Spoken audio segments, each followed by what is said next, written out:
मेष राशि वालों, स्वागत है आप सभी का मेष मंथन भिंड यूट्यूब चैनल में। बंधुओं, पितृ पक्ष प्रारंभ होने से पहले आपके पितृ देवताओं ने आपके लिए भेजा है एक जरूरी संदेश। आपको यह संदेश जानना बहुत अधिक आवश्यक है, क्योंकि आपके पितरों की कुछ जरूरी मांगे हैं। पितृपक्ष प्रारंभ होने से पहले आपको इन जरूरतों को पूरी अवश्य कर देना है, वरना आपके पितृ आपसे नाराज हो जाएंगे। और आप जानते हैं कि यदि पितृ नाराज हो जाते हैं तो फिर क्या होता है, यानी पितृ दोष उत्पन्न हो जाता है। और पितृ दोष जीवन में भयंकर से भयंकर तकलीफें दे सकता है, जातक को जीते जी नरक में जीने के लिए मजबूर कर सकता है। तो कौन सा है वह संदेश?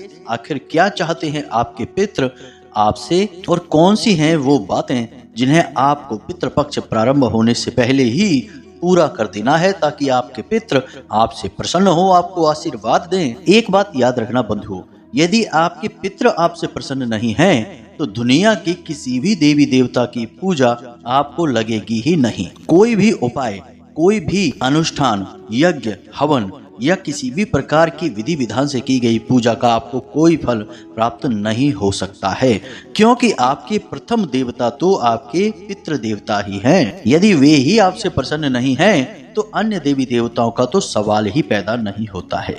इसलिए आज के इस कार्यक्रम को आपको जरूर देखना है, अंत तक देखना है, क्योंकि यह जो मौका है यह वर्ष में एक बार मिलता है और अब वह मौका आने वाला है। तो इस मौके का आपको पूरा लाभ लेना है, चूक नहीं करना है। तो जयकारा बोलो माता रानी का, जगत माई महामाई माँ भद्रकाली की जय बोलो, माता रानी के दिव्य दरबार की जय बोलो, पितृ देवताओं की जय बोलो। बंधुओं, याद रखना कि जब कोई व्यक्ति इस संसार में आता है तो वह कई प्रकार के ऋण लेकर उत्पन्न होता है।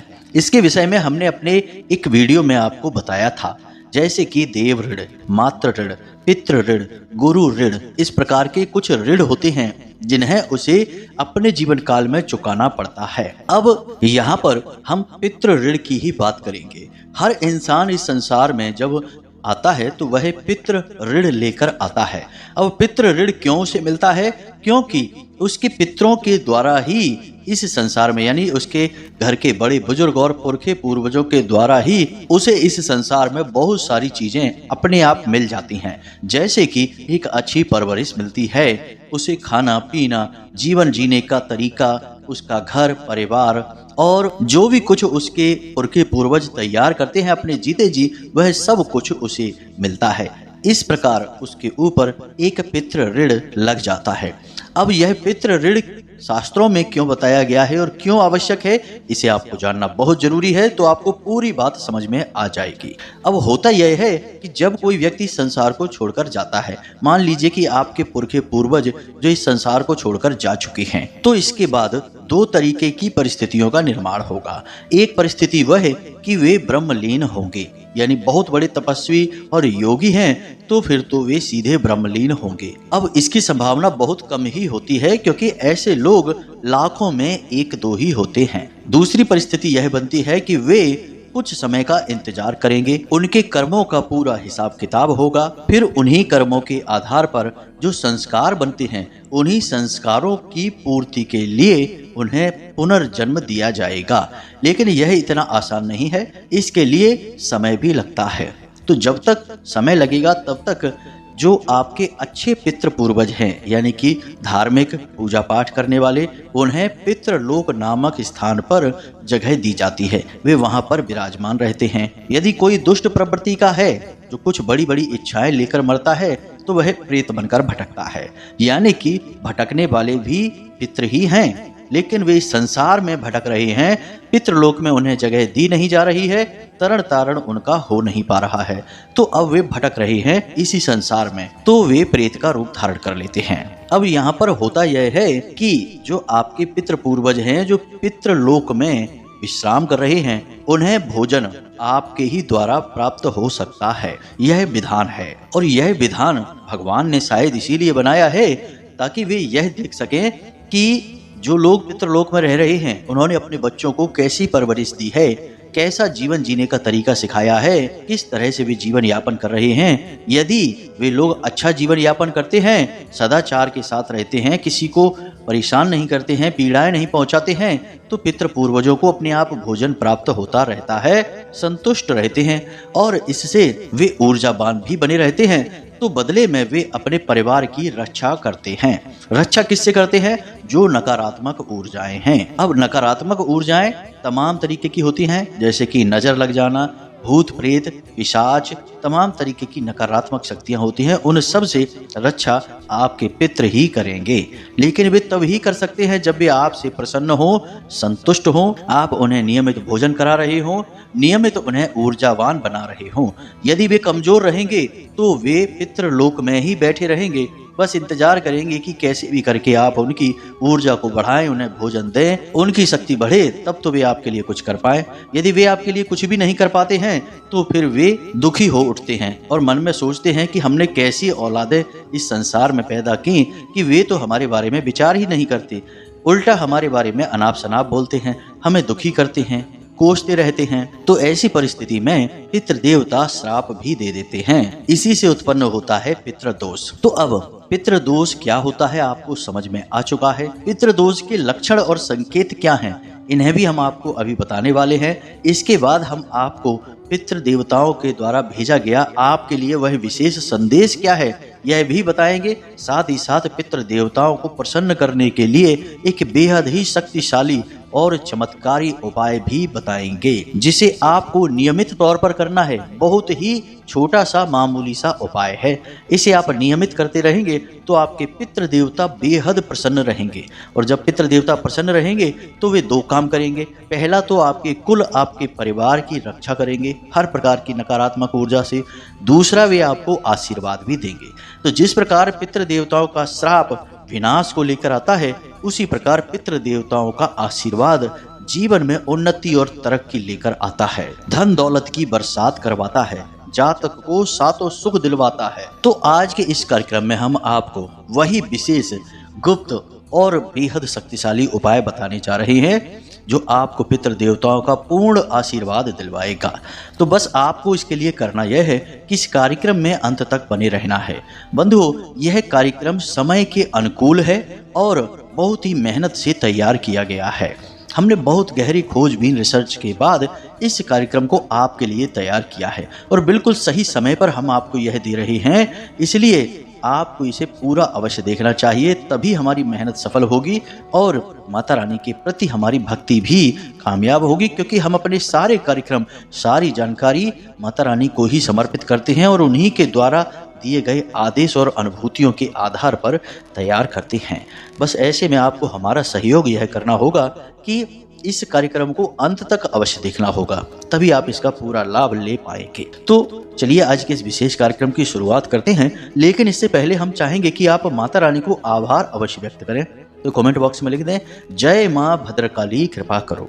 इसी के साथ साथ जय पितृ देवता कृपा करो यह भी अवश्य लिखें, क्योंकि आपके प्रथम पूज्य, प्रथम देवता तो पितृ देवता ही हैं। अगर वे ही आपसे प्रसन्न नहीं होंगे तो माता भद्रकाली तो किसी कीमत पर आपसे प्रसन्न नहीं हो सकती। यह बात सुनने में भले ही अजीब हो, कड़वी हो, परंतु सत्य है। जी हाँ बंधुओं, तो पितृ देवताओं के लिए भी आप निवेदन अवश्य लिखें। इसी के साथ साथ आप यदि इस कार्यक्रम पर पहली बार आए हैं तो आप इस चैनल को सब्सक्राइब अवश्य कर लें। ऐसा करते ही आप हमारे और माता रानी के दिव्य परिवार के सदस्य बन जाएंगे और आपके जीवन में अपने आप सदगति आनी शुरू हो जाएगी। हम प्रतिदिन आपके लिए ऐसे ही महत्वपूर्ण और बेहद ही चमत्कारी ज्ञानवर्धक कार्यक्रम लेकर आते रहते हैं।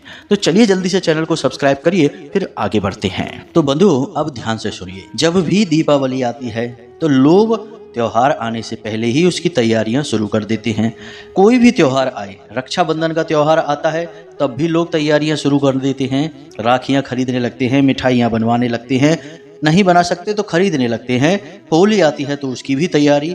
मतलब कहने का यह है कि हर एक त्योहार और पर्व की हम लोग तैयारियां करते हैं, परंतु आप अपने दिल पर हाथ रखकर बताइए कि पितृपक्ष आने के लिए क्या आप कोई तैयारियां पहले से करते हैं? जवाब होगा नहीं। हम जानते हैं कोई भी नहीं करता है। अब आपके सबसे पहले और सबसे जरूरी देवता पितृ देवता हैं, क्योंकि वे आपके घर के सदस्य हैं। उन्हें आपसे बहुत अधिक प्रेम है। वे बार बार इस संसार में आते हैं, आपके हालचाल लेते हैं, आपको देखते हैं, आपके बारे में समझने की कोशिश करते हैं, आपके संदेश देवी देवताओं तक पहुंचाते हैं। इसीलिए आपने देखा होगा कि कई बार आपको अपने पितृ पूर्वज जो इस संसार में नहीं है, ऐसे लोग सपने में दिखाई देते हैं। कभी कभी तो आपको कुछ कहते हुए भी सुनाई देते हैं, कभी कभी सिर्फ दर्शन मात्र देते हैं। तो क्यों देते हैं दर्शन? क्योंकि वे इस संसार में आते हैं आपसे मिलने के लिए, आपको देखने के लिए। अब यह जो 16 दिनों का पर्व है, यह उन्हीं के लिए है। लेकिन आपने क्या उनके स्वागत के लिए कोई तैयारियां की हैं? नहीं की हैं। यह तो बड़े ही दुख की बात होगी। एक तो आपसे इतना अधिक प्रेम करने वाले, दूसरा इस संसार में भी नहीं है, और उनके द्वारा दी गई ना जाने कितनी भेंटों का आप खूब उपयोग कर रहे हैं। किसी के पितृ पूर्वज जमीन जायदाद छोड़ गए, किसी के फैक्ट्री छोड़ गए, किसी के दुकानें छोड़ गए, किसी के तमाम घर मकान और गाड़ियां छोड़ गए। सबका आप उपयोग कर रहे हैं, लेकिन आप उनके समय के लिए उन्हें बिल्कुल भी ना तो सम्मान दे रहे हैं और ना ही उनका स्वागत करना चाहते हैं। बस एक दिन के लिए आप ब्राह्मणों को श्राद्ध का भोजन खिला देंगे और आपका काम पूरा हो जाएगा। ना कोई सम्मान, ना कोई विचार, ना कोई चर्चा और ना ही किसी प्रकार का कोई भावनात्मक लगाव। बंधु, क्या यह व्यवहार आपका सही है आपके पितरों के लिए? जब आप इस संसार को छोड़कर जाएंगे और आपके बच्चे आपके साथ ऐसा व्यवहार करेंगे, आपकी ऐसी अनदेखी करेंगे, तो आपको कैसा महसूस होगा? हम आपको ये सारी बातें इसलिए बता रहे हैं क्योंकि आज का विषय बहुत ही गहन है। बहुत सारे जातकों के जीवन में जो समस्याएं चल रही हैं, उनमें से ढेर सारी समस्याओं का कारण आज का यह विषय है। जी हाँ बंधुओं, तो इसे बिल्कुल भी हल्के में मत लेना। हम आपको सारी बातें बहुत गहराई से समझाने का प्रयास कर रहे हैं, और जो बातें हम आपको बता रहे हैं वे कोई कही सुनी बातें नहीं हैं, हमारा अपना व्यक्तिगत जीवन भर का अनुभव है। बंधुओं, एक बात बताते हैं। एक सज्जन हमारे पास आए, बोले हमारे बेटे की नौकरी जरा सी नंबरों से चूक जाती है। कई प्रयास कर चुका है, बहुत मेहनत कर रहा है, और लगातार प्रयास करने के बाद भी उसकी नौकरी नहीं लग पा रही है। महाराज जी, कुछ ऐसा करिए कि इसकी नौकरी लग जाए, बेचारे का जीवन सफल हो जाएगा, वरना किसी लायक नहीं है, कुछ भी नहीं कर पाएगा। हमें बड़ी चिंता होती है इसकी। हमने जब उनके बारे में और विचार किया, उनसे और सवाल जवाब किए, कुछ उनके जीवन के बारे में जाना, तो हमें पता चला कि उनके घर में पितृ दोष लगा है। पितरों को कोई सम्मान नहीं है, किसी भी प्रकार की पितरों के बारे में चर्चा नहीं होती है, कोई भी भावनात्मक लगाव नहीं है। और यहाँ तक कि यह भी हो रहा था कि कई वर्षों से तो वे श्राद्ध कर्म भी नहीं कर रहे थे।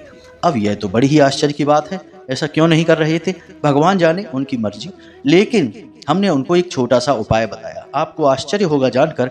हमने उनसे केवल इतना सा कहा कि आप केवल 21 दिनों के लिए अपने घर में शाम के समय जो रोटियां बनती हैं, उनमें पहली रोटी गाय के लिए और आखिरी रोटी कुत्ते के लिए निकलवाइए, और दोनों रोटियों में आप थोड़ा सा हल्दी, थोड़े से काले तिल और एक एक लौंग का जोड़ा रख दें, और अपने इसी बेटे के हाथ से ये रोटियां दोनों जानवरों को खिलानी है। और जब आप इस रोटी को गाय और कुत्ते को खिला रहे हो, उस समय इस बेटे का मुख दक्षिण दिशा की ओर होना चाहिए। वह पितरों की भी दिशा मानी जाती है। बस हमने उससे कहा कि आप 21 दिनों तक इस उपाय को अपने बेटे के हाथों करवाना, बस, और कुछ नहीं करना है। आप यकीन नहीं मानेंगे कि केवल 9वें या 10वें दिन वे हमसे मिले और बोले कि महाराज जी, आपने जो उपाय बताया वह तो बड़ा शक्तिशाली है, वह उपाय तो कार्य कर गया, और हमारे बेटे की एक बहुत अच्छी जगह जॉब लग चुकी है, यानी कि ज्वाइन का उसका लेटर आ चुका है, कुछ दिन बाद वह ज्वाइन कर लेगा। हमने उनसे कहा कि बंधु, यह कोई उपाय नहीं है, यह तो आपके पितृ पूर्वजों के लिए आपका सम्मान है। आपके पितृ देवताओं को ऊर्जावान बनाने के लिए, उनकी शक्ति बढ़ाने के लिए हमने यह उपाय करवाया था। आपके ऊपर पितृ दोष लगा हुआ है। फिर हमने उनको सारी बातें इसी प्रकार समझाई जैसे हम आपको समझा रहे हैं कि अपने पितरों का सम्मान करिए, उन्हें अपने घर में स्थान दीजिए। खाली उनकी फोटो लगा देने से उनको स्थान प्राप्त नहीं हो जाता। फोटो पर भी आपने जो मालाएं टांग रखी हैं वे प्लास्टिक के फूलों की बनी हुई मालाएं हैं। जाने कितनी धूल मिट्टी उनके ऊपर जमा है, आपने उनकी तरफ कभी मुड़कर भी नहीं देखा है। तो हमने उन्हें बिल्कुल इसी प्रकार समझाया जैसे हम आपको समझा रहे हैं, तो उन्हें सारी बातें समझ में आ गईं, उनकी आंखें खुल गईं। उन्होंने हमारा बहुत धन्यवाद किया। उसके बाद माता भद्रकाली के दर्शन किए और सीधे उन बातों पर अमल शुरू किया जो हमने उन्हें बताया था। आज समय यह है कि उनका बेटा बहुत अच्छी जगह नौकरी कर रहा है, घर परिवार में सुख और शांति है और जीवन बड़ा ही सुंदर बीत रहा है। और इसका कारण क्या है? केवल पितृ देवताओं को प्रसन्न कर देना। पितृ देवताओं ने जहां आशीर्वाद देना शुरू किया वहां बारे न्यारे हो जाते हैं। अब जब पितृ दोष लग गया, कहने का मतलब यह है कि कैसे जाने कि पितृ नाराज हैं, यानी दोष लगा हुआ है, पितरों का श्राप लगा हुआ है, यह कैसे जाने? तो सबसे पहला लक्षण संकेत ध्यान से समझे। सबसे पहला संकेत और लक्षण यही है कि आपको रात्रि को 11 बजे से 1 बजे के बीच में अक्सर नींद टूट जाएगी। अब किसकी नींद टूटेगी? घर में तो इतने सारे लोग हैं, सभी की नहीं, केवल उस इंसान की जो घर का मुखिया है, जिसके ऊपर इस घर को चलाने की जिम्मेदारी है, यानी जो पैसे कमाता है, उस व्यक्ति की नींद रात्रि को 11 बजे से 1 बजे के बीच अक्सर खुल जाया करेगी। जी हाँ बंधुओं, और उस समय में उसे बेचैनी भी होगी, उस समय में उसे कई बार डरावने सपने भी दिखाई देंगे और उसी समय में उसे कभी कभी पितृ पूर्वजों के, यानी कि उसके घर के जो लोग हैं जो इस संसार में नहीं हैं, उनके दर्शन भी होंगे। जी हाँ बंधुओं, और अक्सर सपने में उन्हें काला सांप दिखाई देगा। अब ये उन्हें भी हो सकता है, उनकी धर्मपत्नी को भी दिखाई दे सकता है। तो अब आप विचार करिए कि आपके साथ ऐसा होता है? रात्रि को 11 बजे से 1 बजे के बीच आपकी आंख खुलती है, आपको बहुत अधिक प्यास लगती है रात्रि के समय और सपने में सांप दिखाई देता है, अक्सर बेचैनी रहती है, या तो फिर ऐसा होगा कि आपको 1 बजे से पहले नींद ही नहीं आएगी। जी हाँ बंधु, आप चाहे कुछ भी करें या ना करें, लेकिन आपको 1 बजे तक नींद ही नहीं आएगी। 1 बजे के बाद ही आपको नींद आएगी। ये सारे संकेत हैं कि आपके ऊपर पितृ दोष लगा हुआ है, आपके पितृ परेशान हैं और उस परेशानी को आप खुद महसूस कर रहे हैं, क्योंकि बेशक भले ही वे इस संसार में नहीं हैं, लेकिन उनका मन, उनकी भावनाएं आपसे जुड़ी हुई हैं। आप भले ही उन्हें भूल गए हों। और याद रखना कि इस संसार में सारे बंधन बहुत ही कमजोर हैं, या बहुत से तो हैं ही नहीं, बस दिखावा है, लेकिन भावनाओं का जो बंधन है वह बहुत ही मजबूत बंधन होता है। यह तो वह बंधन है जिससे भगवान भी खींचे चले आते हैं, भगवान भी बच नहीं सकते। तो उसी भाव के बंधन से, भावनाओं के बंधन से पितृ आपके जुड़े हुए हैं, वे बेचैन हैं, व्याकुल हैं, तो आप भी बेचैन और व्याकुल हो रहे हैं। अब और भी कई संकेत हैं, लक्षण हैं, इन्हें भी जरा सा ध्यान से समझिए। पति पत्नी के बीच कलह रहेगा, क्लेश रहेगा। जी हाँ बंधु, भाई बहनों के बीच, यानी कि 2 भाई हैं, 3 भाई हैं, आपस में बनेगी नहीं। पिता पुत्र की आपस में बनेगी नहीं। बेशक झगड़े नहीं होंगे, लेकिन विचार नहीं मिलेंगे, मनमुटाव रहेगा, आपस में एक दूसरे से अधिक बात नहीं करेंगे, बस उतनी सी ही बात करेंगे। अगर ज़्यादा बात करेंगे तो झगड़ा हो जाएगा, विवाद हो जाएगा। यह भी संकेत है, इसे भी आप समझ लीजिए और मिलाइए अपने जीवन में कि क्या आपके साथ ऐसा है। तीसरा संकेत पैसे को लेकर। पैसे को लेकर संकेत जो है वो कई और चीज़ों से भी जुड़ा हुआ है और पितृ देवताओं से भी जुड़ा हुआ है। आपके कार्यों में बार बार बाधाएं आएंगी। आप काम जो कर रहे हैं, सोचेंगे कुछ, होगा कुछ और। आपने प्लान कुछ और बनाया, उसका नतीजा कुछ और ही निकलेगा, यानी कि आपकी उम्मीदों से बिल्कुल अलग। बार बार आपके हर एक काम में रुकावट आएगी, हर जगह से आपको निराशा हाथ लगेगी और आपके द्वारा की गई सारी मेहनत पानी में जाएगी। कोई उसे देखेगा ही नहीं और ना ही उसका सम्मान करेगा। आपको मन ही मन लगेगा कि मैंने कितनी मेहनत की, कितने दिल से काम किया, लेकिन दुनिया के किसी भी इंसान को आप पर भरोसा ही नहीं होगा, आपकी मेहनत पर भरोसा नहीं होगा और आपके बारे में लोग अनाप शनाप बातें करेंगे। कहने का मतलब यह है कि कोई भी योजना सफल नहीं, पैसे को लेकर हमेशा तंगी और हर जगह पैसा फंसेगा, अटकेगा। जी हाँ बंधु, लेकिन इन सब से कहीं बढ़कर एक संकेत और है जो कि आपकी आने वाली पीढ़ियों पर दिखाई देगा। यानी आपके घर के जो बच्चे होंगे, चाहे वो छोटा बच्चा हो, चाहे बड़े बच्चे हो, कॉलेज वाले हो, सभी बच्चे आपसे विरोध करेंगे, यानी घर के बड़े बुजुर्गों से विरोध करेंगे। घर के बड़े बुजुर्ग कहेंगे कुछ और, बच्चे करेंगे कुछ और। अपनी मनमानी करेंगे और गलत रास्तों पर चलेंगे, कई बार तो बुरी तरह से पथ भ्रष्ट हो जाएंगे, परिवार के मान सम्मान और छवि पर भी दाग लगवा देंगे। जी हाँ बंधुओं, ऐसा भी होता है। कई बार गलत संगत में बच्चे पड़ जाएंगे, घर के बड़े बुजुर्गों की तो सुन ही नहीं रहे हैं, उन्हें तो अपना दुश्मन मान बैठे हैं। बाहर के गलत लोगों की संगत में आकर उन्हीं की बात मानेंगे और फिर कुछ गलत कर बैठेंगे, कुछ ऐसा बड़ा गलत कृत्य कर देंगे कि परिवार की छवि खराब हो जाएगी।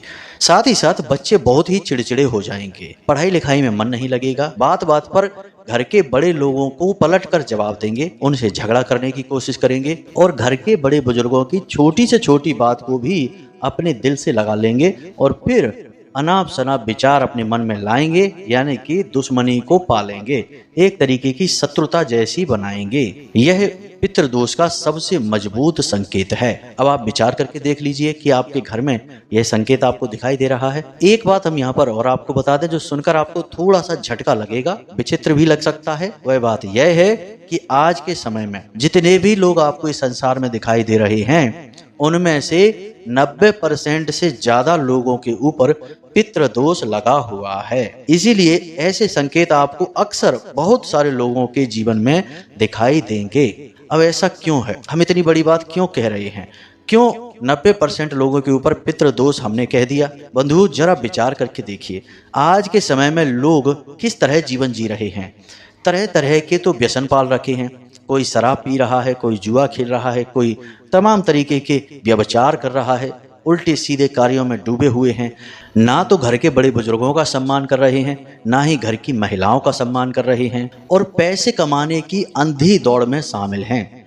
कुछ भी करके पैसा कमाना चाहते हैं, फिर चाहे किसी का दिल दुखे, चाहे किसी की कितनी भी बड़ी क्षति पहुंचे या नुकसान हो जाए, कोई फर्क नहीं पड़ता है, बस पैसा कमाना चाहते हैं। यानी कि आपने अगर अपने जीवन में किसी का हक मार के पैसा लिया, बड़े बुजुर्गों का अपमान किया, महिलाओं का अपमान किया, जुआ शराब वेश्यावृत्ति आदि कार्यों में यदि आप लिप्त हो जाते हैं, तो सारे के सारे जो कारण हैं ये पितृदोष को उत्पन्न कर देते हैं। अब दूसरा एक कारण और है कि घरों का जो माहौल है, इसे जरा आप देखिए। पुराने जमाने में घरों का माहौल कैसा होता था? गाय के गोबर से घर को लीपा जाता था, घर के आंगन में तुलसी मैया का स्थान हुआ करता था, घर में तरह तरह के पवित्र पौधों को लगाया जाता था, जगह जगह घर के कोनों में अलग अलग स्थानों पर दीपक जलाए जाते थे। ये सारे क्यों होते थे कार्य? क्योंकि ये सारे कार्य ऊर्जाओं को शुद्ध करते थे, पितृ पूर्वजों को प्रसन्न करते थे। महिलाएं हमेशा रोटी बनाते समय एक रोटी कुत्ते को और एक रोटी गाय को निकाला करती थीं। जरा अपने बचपन को याद करके देखिए। यदि आप गांव के रहने वाले हैं तो आप इस बात को अच्छी तरह से समझ जाएंगे कि गांव की परंपरा कितनी सुंदर थी। हमेशा गाय और कुत्ते को रोटी निकाली ही जाती थी और बचा हुआ आटा कभी रखा नहीं जाता था। गांव में तो फ्रिज भी नहीं होते थे, तो आटा पूरा का पूरा उपयोग कर लिया जाता था। अब फ्रिज आ गए हैं, शहर का वातावरण हो गया, अब लोग बचत करना चाहते हैं, तो बचा हुआ आटा गोल बनाकर पिंड के रूप में फ्रिज में रख दिया। अब क्या हो रहा है कि जो प्रेत भटक रहे हैं वे उस पिंड की ओर आकर्षित होते हैं और उसे जूठा करते हैं। अगले दिन उसी की रोटी बनाकर घर के सदस्यों को खिला दी जाती है। यानी प्रेतों का जूठा भोजन खा रहे हैं तो बुद्धि शुद्ध कैसे होगी? फिर तो लोग जुआ शराब और उल्टे सीधे कर्म करेंगे ही, पैसा बर्बाद करेंगे ही, घर के सारे लोगों का अपमान करेंगे ही, क्योंकि प्रेतों जैसी ही तो बुद्धि हो जाएगी। महिलाओं की भी बात कर ले तो महिलाओं के लिए रसोई घर में खुले बाल लेकर जाना वर्जित है, बिना स्नान किए नहीं जाना चाहिए, रसोई घर में जूठे बर्तन नहीं होने चाहिए, किसी भी प्रकार का टूटा फूटा कोई बर्तन रसोई घर में नहीं होना चाहिए। बहुत सारे ऐसे नियम हैं जो बहुत ही सरल हैं। पहले हमारे समाज में ये नियम माने जाते थे तो पितरों का दोष भी नहीं लगता था। तो भले ही घर में पैसा कम होता होगा, लेकिन शांति और सुकून बहुत होता था, आपस में प्रेम बहुत होता था। लेकिन अब आप देखिए कि पैसा हो या ना हो, लेकिन दुख तकलीफ सबके पास है, परेशानियां सबकी एक जैसी हैं। चाहे आप लखपति हो, करोड़पति हो, चाहे कितना ही धन दौलत हो, लेकिन नींद नहीं आ रही, नींद की दवाइयां खाकर सो रहे हैं। तो ये सारे पितृ दोषों के कारण हैं। जी हाँ बंधुओं, तो इन बातों को हमने आपको इसलिए बताया ताकि आपको ये सारा विषय अच्छी तरह से समझ में आ जाए। अब कुछ मूर्ख लोग यहाँ पर यह कहते हैं कि अरे केवल उतनी ही बात बताओ, पॉइंट की बात बताओ, इधर उधर की बातें ना करो। अब जो बातें हमने आपको बताई हैं वे इधर उधर की बातें नहीं हैं, वे संपूर्ण ज्ञान है। अब संपूर्ण ज्ञान में थोड़ा समय लग सकता है, यहाँ पर समय देने में बुराई ही क्या है। लोग 2 कौड़ी की फिल्म देखने में घंटों गुजार देंगे, बिना मतलब की गप्पे हाँकने में घंटों बिता देंगे, लेकिन जहाँ ज्ञान की चर्चा होगी वहाँ 2 मिनट में ही ऊबने लगते हैं। यह तो विचारधारा हो गई है लोगों की। तो अब उद्धार कहाँ से हो, सुख चैन कहाँ से आए, जीवन में शांति कहाँ से आए, ये सारी बातें हमने आपको इसीलिए बताई ताकि आपको सारा विषय अच्छी तरह से समझ में आ सके। अब हम आपको बताते हैं कि आपके पितृ देवता ने आपको क्या संदेश भेजा है। सबसे पहले आपके पितृ देवता आपको यही कह रहे हैं कि अपने घर की व्यवस्थाएं उचित करिए, घर की साफ सफाई करिए, पूरे घर में कहीं भी मकड़ी के जाले नहीं होने चाहिए, अंधेरा नहीं रहना चाहिए। दूसरा कि आपके घर का जो ईशान कोण है उसे साफ सुथरा करिए, वहाँ किसी भी प्रकार का भारी सामान नहीं होना चाहिए और उसे खाली रखिए। यदि वहाँ हवा पानी की सही व्यवस्था है, प्रकाश की व्यवस्था है, तो आप वहाँ पर एक बेल पत्र का पौधा लगाइए और उसके नीचे एक शिवलिंग स्थापित कर दीजिए। इसी के साथ साथ आपके घर का जो ब्रह्म स्थान है उसे भी बिल्कुल खाली रखिए। ब्रह्म स्थान यानी कि घर का ठीक बीचों बीच का स्थान। यदि वहाँ कोई कमरा भी है तो कोशिश करें कि उस कमरे को खाली रखें, उसमें कोई रहे ना और उस कमरे में कोई भारी सामान भी ना रखें। ब्रह्म स्थान असल में वह स्थान है जो घर का केंद्र है और जहाँ पर स्वयं ब्रह्मदेव का वास है। और ब्रह्म देवता कौन है? ब्रह्मदेव इस संसार के रचयिता हैं, तो उनका स्थान पवित्र होना आवश्यक है। ऐसे स्थानों पर जूते चप्पल वगैरह नहीं रखने चाहिए, किसी भी प्रकार की गंदगी आप ना रखें। अब आप यह सब करेंगे यानी अपने घर के मुख्य दरवाजे की भी सफाई करें और प्रतिदिन वहाँ एक गाय के घी का दीपक जलाना प्रारंभ करें। अब यदि आप यह सब कार्य करेंगे तो इससे आपके पितृ देवताओं को अच्छा लगेगा, उनका स्वागत होगा।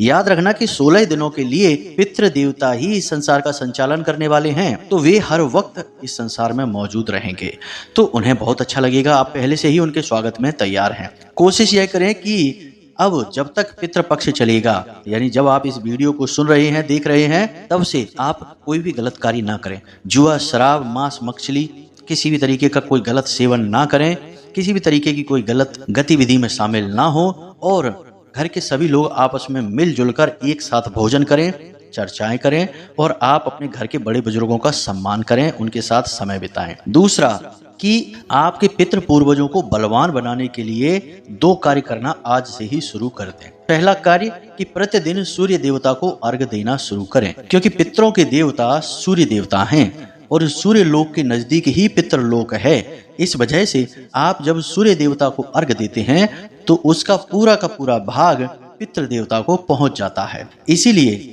आपको यह कहा जाता है, हमने कई बार आपको बताया है कि जिस पानी से आप सूर्य देवता को अर्घ्य देते हैं उसमें थोड़े काले तिल अवश्य डालें।